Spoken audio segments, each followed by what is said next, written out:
ভারত থেকে নেমে আসা পাহাড়ি ঢলের স্মরণকালের ভয়াবহ আকস্মিক বন্যায় ডুবেছে ফেনী, কুমিল্লা, নোয়াখালী সহ বেশ কয়েকটি জেলা। এরই মধ্যে ফেনীর অবস্থা খুবই ভয়াবহ।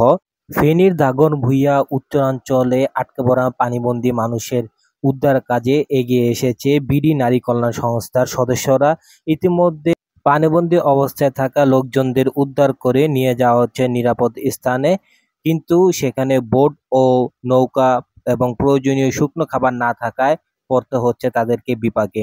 সেখানে উদ্ধার অভিযানে থাকা বিডি নারী কল্যাণ সংস্থার পক্ষ থেকে জানানো হয়েছে, কেউ এখানে ত্রাণ সামগ্রী বা উদ্ধার কাজে আসার পূর্বে তাদের সাথে যোগাযোগ করে আসার জন্য বিশেষভাবে অনুরোধ জানানো হয়েছে। আমি মোহাম্মদ মজিদুর রহমান দিতে বলতেছি, দক্ষিণ চাঙ্গালিয়া থেকে। এটা দাগনভূঞার পূর্বাঞ্চল, উত্তরাঞ্চলে অবস্থিত। আমরা দাগনভূঞা থেকে উত্তরে রাজাপুর ইউনিয়নের দক্ষিণ চাঙ্গালিয়া, ভবানীপুর এবং ভবানীপুর থেকে আমরা যতটুকু পারছি, দেউলিয়া থেকে যতটুকু পারছি লোক, হ্যাঁ, বিশেষ করে মহিলা এবং বাচ্চাদেরকে উদ্ধার করতেছি। দেখা থেকে আমরা যদি একটু ঘুরিয়ে দেখাই যে আমরা ইতিমধ্যে কিছু সংখ্যক মহিলা এবং বাচ্চাদের উদ্ধার করেছি। আমরা তাদেরকে একটা নিরাপদ স্থানে পৌঁছে দিয়ে বাকি উদ্ধারে আমরা আবার অভিযানে যাব। আমাদের ফুলগাজী ওইদিকে যথেষ্ট পরিমাণে বোট গেছে, বাট আমাদের এদিকে একটা বোটও না। আমাদের এখানে সব বাড়ি প্লাবিত হয়ে গেছে।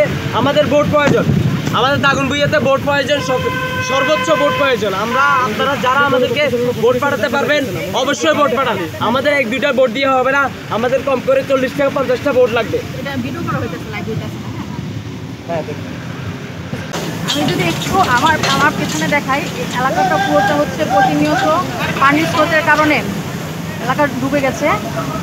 বাচ্চা এবং মহিলাদের শুধুমাত্র আমরা উদ্ধার করছি, তাও আমাদের পর্যাপ্ত পরিমাণে ট্রাক এবং উদ্ধার কাজের জন্য বোট বা ইঞ্জিন চালিত যে ট্রলারের দরকার, আমরা এখনও সেটা পাইনি। এই কারণে আমরা উদ্ধার কাজে অনেকটা পিছিয়ে গেছি।